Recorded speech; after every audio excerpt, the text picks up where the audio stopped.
Então vamos lá. Hoje nossa comunidade aqui em Sabaúna vai fazer uma reflexão sobre os textos da liturgia do segundo domingo da Páscoa. E na primeira leitura nós temos aí os Atos dos Apóstolos, capítulo 2 dos Atos dos Apóstolos. Muito interessante essa leitura. Os que haviam se convertido eram perseverantes em ouvir os ensinamentos dos apóstolos, na comunhão fraterna, na fração do pão e nas orações. Aí tem um termo interessante que é ensinamentos, né? A gente deve pensar um pouco na didaquê. A didaquê, o que é? É o ensinamento das primeiras comunidades cristãs. Aquilo que as primeiras comunidades cristãs, aquilo que os apóstolos, o ensinamento dos apóstolos passou para aquelas comunidades para que fizessem a sua reflexão, né? Então é no sentido de ensinamento. E esse termo ensinamento, ele se repete muitas vezes no Novo Testamento, né? Muitas vezes se fala sobre os ensinamentos de Jesus, aquilo que Jesus ensinava. Então aí a gente faz um link direto com aquilo que é o querigma, né? Aquilo que é o centro da nossa fé. Então, os ensinamentos dos apóstolos, a comunhão fraterna, vejam aí, comunhão fraterna, né? Uma preocupação com a partilha, a fração do pão e nas orações. Vejam que é uma comunidade de fé, né? São Lucas escrevendo os Atos dos Apóstolos, falando sobre o que os apóstolos fizeram, e ele nos remete à fração do pão e às orações, coisas que Jesus fazia, né? E todos estavam cheios de temor por causa dos numerosos prodígios e sinais que os apóstolos realizavam. Todos os que abraçavam a fé, então vejam lá, abraçavam a fé, viviam unidos e colocavam tudo em comum. Fé no quê? Fé no Cristo morto e ressuscitado. Né? Todos que abraçavam essa fé viviam unidos e colocavam tudo em comum. Vendiam suas propriedades e seus bens e repartiam o dinheiro entre todos conforme a necessidade de cada um. Esse ensinamento aqui, ele criou naquelas primeiras experiências das primeiras comunidades cristãs algumas dificuldades. Quando a gente for dar uma olhadinha lá no capítulo 15 de São Paulo aos Romanos, vocês vão ver que São Paulo teve que socorrer a comunidade de Jerusalém, porque havia um conceito eminente de que Jesus voltaria. Então, para que os bens materiais? Né? Então, as propriedades eram vendidas, os cristãos tinham tudo em comum, dividiam seus bens com alegria, vendiam seus bens e depositavam aos pés dos apóstolos, que distribuíam conforme a necessidade de cada um, né? Por quê? Porque não havia uma preocupação, vamos dizer, num futuro de médio e longo prazo, porque tinha aquela expectativa, Jesus vai voltar imediatamente, né? E isso criou dificuldades naquela época, né? Depois, a hora que vocês chegarem em casa, ou a hora que vocês tiverem um tempinho, dê uma olhadinha no capítulo 15 da carta de São Paulo aos Romanos, como ele teve que socorrer a comunidade de Jerusalém por causa dessa prática. Mas eram atitudes que eram feitas em função da fé que aquela comunidade tinha no Cristo morto e ressuscitado, né? Diariamente todos frequentavam o templo. Vejam, esse texto faz uma referência a algo que aconteceu antes do ano 70, quando o templo foi destruído, né? Porque frequentavam o templo. E vejam que frequentar o templo não era, sobretudo, principalmente, um local de oração. O templo, claro, havia oração no templo, mas era um local de sacrifício, onde os sacrifícios eram oferecidos, né? Partiam o pão, aí sim, partiam o pão pelas casas e unidos tomavam refeição com alegria e simplicidade de coração. Louvavam a Deus e eram estimados por todo o povo. E cada dia o Senhor acrescentava ao seu número mais pessoas que seriam salvas. Por que seriam salvas? Porque passaram a acreditar na pregação dos primeiros apóstolos, na pregação das primeiras comunidades cristãs, passaram a acreditar no Cristo morto e ressuscitado.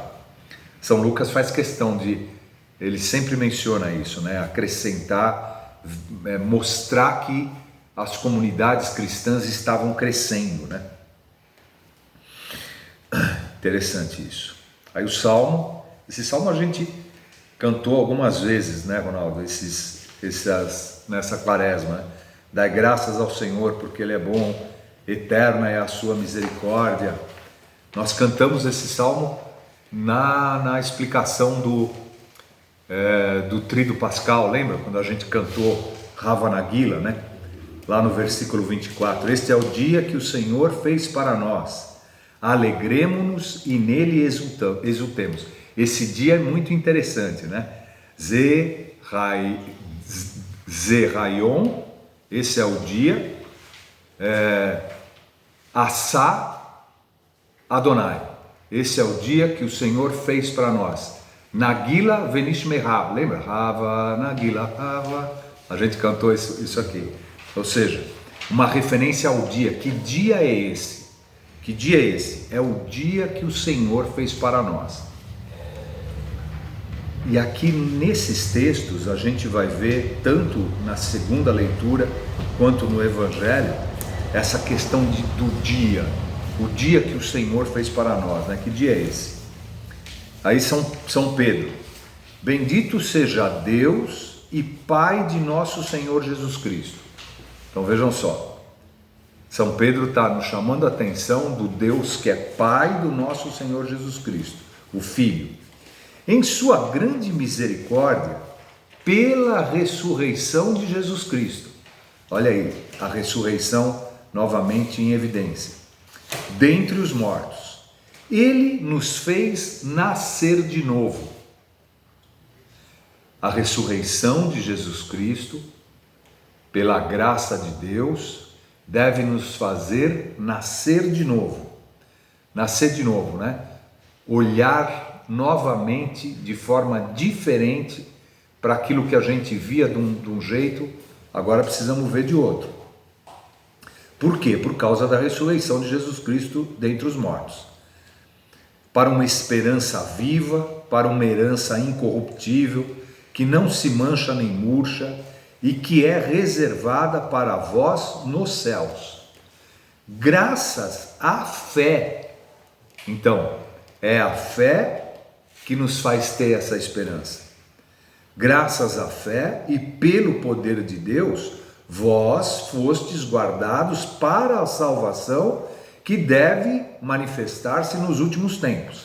Mais uma vez, uma referência aos últimos tempos, né? Essa questão aqui estava muito evidente e por isso os cristãos dividiam seus bens, vendiam os seus bens e davam aos pés dos apóstolos.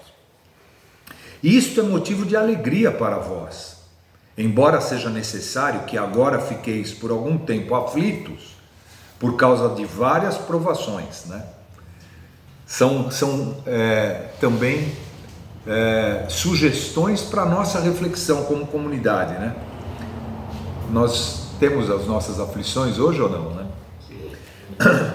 Deste modo, a vossa fé será provada como sendo verdadeira, mais preciosa que ouro perecível, que é provado no fogo, e alcançará louvor, honra e glória no dia, olha o dia de novo, no dia da manifestação de Jesus Cristo, o dia que o Senhor fez para nós.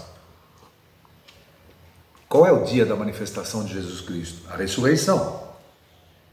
Sem ter visto o Senhor, vejam lá, sem ter visto o Senhor, vós o amais. Sem o ver ainda, nele acreditais. Olha o que é a ressurreição, a fé na ressurreição. Isso será para vós fonte de alegria indizível e gloriosa, pois obtereis aquilo em que acreditais, a vossa salvação. Então veja, sem ter visto o Senhor vós o amais. Isso aqui vai se repetir no Evangelho, na fala para Tomé. Nós vimos o Senhor, nós vimos o Jesus de Nazaré, o Jesus histórico, andando do nosso lado, aqui na comunidade, nessa terra. Nós não vimos, né? Mas, sem o ter visto, vós o amais. Sem o ver ainda, nele acreditais. É um desafio. E aí o Evangelho, né? Esses evangelhos que contam as primeiras experiências da ressurreição, né? Os contatos da ressurreição, são maravilhosos. E São João, aí a comunidade de São João, né? Ao anoitecer daquele dia, o primeiro da semana. Olha aí, o primeiro da semana. Todos os 4 evangelhos fazem referência ao dia do Senhor, no primeiro dia da semana, né? E para os judeus também é a mesma coisa. Os judeus têm o primeiro dia, o segundo dia, o terceiro dia, o quarto, o quinto, o sexto. O único dia que tem nome é o sábado, o Shabat. É o único dia que tem nome. E se a gente for lá no Gênesis 2, capítulo 2, versículo 3, ele faz a referência ao sábado. No sexto dia ele termina a criação e no sábado ele descansou. Deus descansa e abençoa o sábado. Abençoa o sábado, porque nesse dia ele descansa e abençoa, uma vez que ele já tinha feito toda a criação. Então veja, ao anoitecer daquele dia, o primeiro da semana. O Padre Gabriel fez referência a isso nos textos que ele leu nesse final de semana, né? Qual é o primeiro dia da semana para nós católicos? Domingo, né? Domingo. Nós temos a segunda-feira, a terça, a quarta, a quinta, a sexta-feira, o sábado e o domingo, o primeiro dia da semana. Vejam só, estando fechadas as portas, o primeiro elemento, aliás o segundo, né? O primeiro dia da semana, estando fechadas as portas, por medo dos judeus, o terceiro elemento, as portas do lugar onde os discípulos se encontravam, Jesus entrou e, pondo-se no meio deles, disse: a paz esteja convosco. Vejam só, se as portas estão fechadas e Jesus entrou, nós estamos falando do Jesus físico? Não, né? Nós não estamos falando do Jesus físico, o Jesus de Nazaré, o Jesus histórico. E se a gente for lá no versículo 26, a gente vai ter quase esses mesmos elementos com algumas diferenças. 8 dias depois, portanto, no primeiro dia da semana seguinte, né, passam-se mais 7, 8 dias depois, está aí o mesmo elemento do que ali no versículo 19. Encontravam-se os discípulos novamente reunidos em casa. Eles estavam novamente reunidos em casa. Segundo elemento aí. E Tomé estava com eles. Vejam uma diferença. Nos primeiros versículos, Tomé não estava presente. No segundo, Tomé estava presente. Estando fechadas as portas continuam fechadas. Mas aqui não fala que é por medo dos judeus. Não se fala mais em medo. Não se fala mais em medo. Por quê? Porque o ressuscitado já veio. E quando o ressuscitado vem, ele elimina completamente o medo. Mas as portas ainda estavam fechadas, né? Então, voltando para o 20. Depois dessas palavras, mostrou-lhes as mãos e o lado. Olha o que ele aponta. Faz a gente olhar para as mãos e para o lado de Jesus. Então os discípulos se alegraram por verem o Senhor. Se não era físico, o que eles viram? Guarda essa perguntinha aí. Novamente, Jesus disse: a paz esteja convosco. Aqui tem um elemento muito importante. Como o Pai me enviou, eu também vos envio. Olha só. A comunidade passa a ser o local aonde o Cristo morto e ressuscitado deve se manifestar. Como o Pai me enviou, como o Pai enviou Jesus Cristo para fazer tudo o que ele fez, Jesus diz para nós: eu também vos envio. Eu também vos envio. E depois de ter dito isso, soprou sobre eles e disse: recebei o Espírito Santo. Segundo elemento importante para a comunidade. A comunidade passa a ser o local histórico aonde o Cristo ressuscitado passa a ser manifestado. E a comunidade tem o Espírito Santo. Recebei o Espírito Santo. Ele dá o Espírito Santo. A quem perdoardes os pecados, eles lhes serão perdoados. A quem os não perdoardes, eles lhes serão retidos. Então, a comunidade passa a ser a nova testemunha do Cristo, ela tem o Espírito Santo e ela passa a ter clareza. Aquilo a quem perdoardes os pecados, eles serão perdoados, e a quem não perdoardes, eles serão retidos. Tomé, chamado Dídimo, o gêmeo, que era um dos 12, não estava com eles quando Jesus veio. Não estava com a comunidade quando Jesus veio. Os outros discípulos contaram-lhe depois: vimos o Senhor.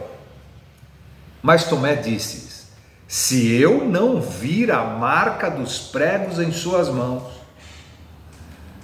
e se eu não puser o dedo nas marcas dos pregos, e não puser a mão no seu lado, eu não acreditarei. O autor do Evangelho diz assim, e talvez Tomé seja aqui uma lembrança das últimas testemunhas visuais do Cristo, do Jesus de Nazaré, né? O Evangelho de São João talvez tenha sido escrito, há algumas controvérsias, 70, 80, 90, talvez até no ano 100, né? Depois da morte e ressurreição de Jesus. E as poucas testemunhas visuais, ou que conviveram, ou que estiveram, ou que ouviram os testemunhos daqueles que viram o Jesus histórico, Tomé tem esse papel e diz: se eu não vir a marca dos pregos em suas mãos, e se eu não puser o dedo nas marcas dos pregos e não puser a mão do seu lado, eu não acreditarei. Pois bem, o texto diz: 8 dias depois, encontravam-se os discípulos novamente reunidos em casa. Tomé estava com eles. Estando fechadas as portas, Jesus entrou, pôs-se no meio deles e disse: a paz esteja convosco. De novo. Depois disse a Tomé: põe o teu dedo aqui e olha as minhas mãos. Estende a tua mão e coloca-a no meu lado. E não sejas incrédulo, mas fiel. Não sejas incrédulo, mas creia. Esse texto é um texto cheio de liturgia. O Padre Gabriel, doutor em liturgia, explica isso para nós.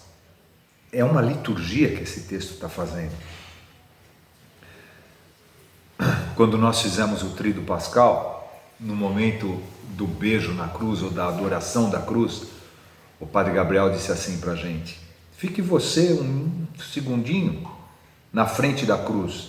A gente não ficou tocando, ele até orientou a gente por causa da Covid e tal, mas, né, alguns até tocaram, mas evite beijar o pé, né? Mas ele nos colocou na frente da cruz. e pediu para a gente: olha para a cruz, adora a cruz.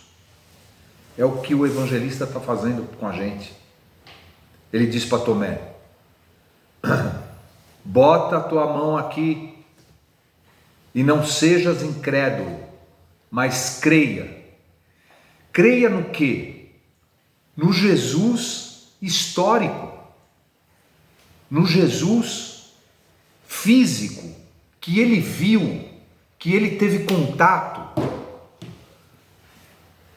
O evangelista nos remete e nos faz olhar, São João nos faz olhar para a cruz, para os lados, para as mãos, para os cravos.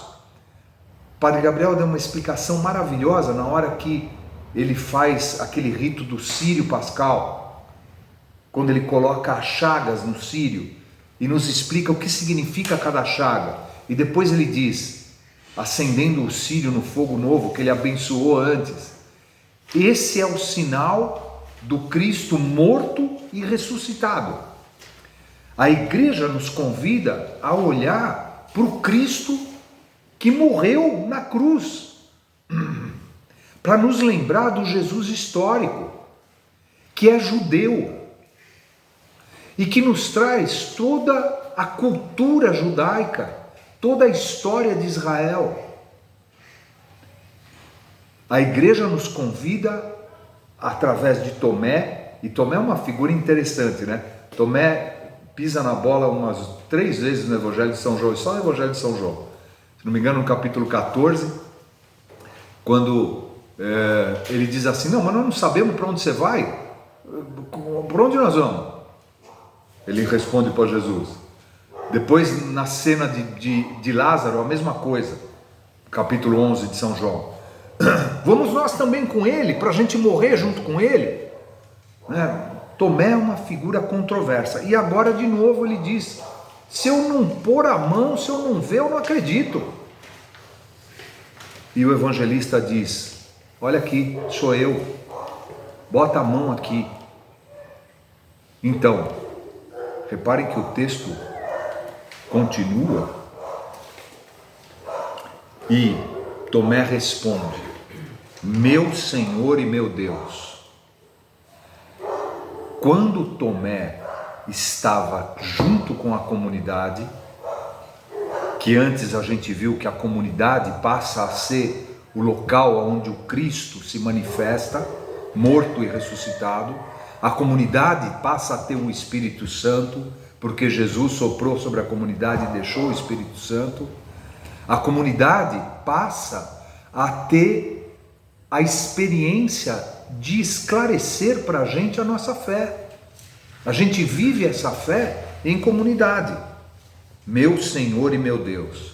Jesus lhe disse: acreditaste porque viste. Bem-aventurados os que creram sem ter visto. Nós já respondemos isso antes. Nós vimos o Cristo histórico, Jesus de Nazaré? Não.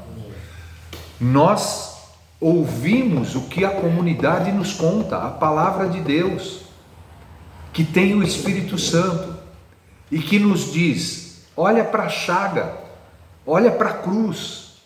O Padre Gabriel falou: pare na frente da cruz e olhe para a cruz. O Tríduo Pascal nos fez essa experiência de olhar para o Cristo morto. É aquele Cristo que morreu na cruz, que ensinou tudo o que ele ensinou, que viveu tudo o que ele viveu. É aquele Cristo que em Lucas 24, capítulo 24, e a gente tem lá um ensinamento maravilhoso, versículos lá 24 a 27, que foi o texto que o Padre Gabriel leu para a gente no domingo, que é o texto dos discípulos de Emaús. Né? Os dois de Emaús estavam, depois da experiência da morte, voltando tristes. O Cristo morto e ressuscitado se coloca no caminho com eles, e eles não percebem, porque a realidade do ressuscitado é diferente da realidade física, não é a mesma, eles não percebem que é o Cristo. E Jesus, né, gaiato, pergunta: o que vocês estão tristes aí, conversando pelo caminho? E eles dizem: ué, você é o único forasteiro que não sabe o que aconteceu em Jerusalém? Jesus diz: o que aconteceu? Jesus, o Nazareno, que a gente achou, Jesus o Nazareno, Jesus histórico, que a gente achou que seria o Messias, que seria o nosso libertador, morreu na cruz. Já faz 3 dias que isso aconteceu. E Jesus diz: insensatos e lentos de coração, para crer em tudo o que os profetas falaram sobre ele nas Escrituras. Não era preciso, e é uma chave de leitura, era preciso que o Cristo morresse e ressuscitasse. Então, esses textos todos da ressurreição, no segundo domingo da ressurreição, eles nos colocam esse ensinamento. Esse ensinamento. E Jesus diz, começando por Moisés, a lei, passando pelos profetas, que é todas as Escrituras, interpretou-lhes, olha daqui de novo aí, que está lá na primeira e na segunda leitura, ensinou-lhes o que a ele dizia a respeito. Ele faz sinal que vai embora, os discípulos dizem: Senhor, fica conosco, já é tarde, o dia já declina. Ele entra, pega o pão, parte o pão e recita aquela bênção. Nessa hora, os olhos deles clareiam e eles percebem que era Jesus, e Jesus desaparece. O Padre Gabriel falou para a gente: nós temos a Eucaristia, e ele dizia: é a presença real. Veja, real não é física, no caso do Cristo morto e ressuscitado. É real pela nossa fé de acreditar que aquele Jesus histórico morreu e ressuscitou, né? Então, bem-aventurados os que creram sem terem visto, felizes os que creram sem terem visto. É o desafio para nós. Somos felizes? Acreditamos no Cristo morto e ressuscitado? Nós não o vimos, mas acreditamos que ele ressuscitou? Jesus realizou muitos outros sinais diante dos discípulos que não estão escritos nesse livro. Olha, a fé no Cristo morto e ressuscitado é capaz de criar inúmeros sinais que não estão nem nesse livro, mas houveram esses sinais. Houve esses sinais, não houveram, houve esses sinais. Mas estes foram escritos para quê? Para que acrediteis que Jesus é o Cristo, o Filho de Deus, e para que, crendo, tenhais vida em seu nome. Se a gente acreditar como comunidade no Cristo morto e ressuscitado, esse é o exercício da Páscoa. Acreditar que aquele Jesus histórico, que trouxe toda aquela cultura, que trouxe toda aquela experiência, que ensinou tudo o que ensinou para a gente, teve morte de cruz, porque era previsto, era necessário, ele tinha sido anunciado nas Escrituras, era preciso que isso acontecesse. Em Lucas ainda, se a gente continuasse lendo o capítulo 24, lá no versículo 37, tem uma referência lá, quando Jesus aparece depois no meio da comunidade, e eles se assustam, pensando que tinham visto um fantasma, um espírito. Fantasma existe? Fantasma não existe, tá certo? Mas eles estavam pensando que estavam vendo um fantasma. E Jesus diz: a paz esteja convosco de novo. A mesma coisa lá em Marcos, no capítulo 14, a mesma coisa, quando Jesus vem caminhando sobre as águas, eles dizem, pensando que era um fantasma. Lembrem, os evangelhos escritos décadas depois da experiência das comunidades com Cristo morto e ressuscitado. Por isso que esses textos foram escritos, para que a gente tenha fé.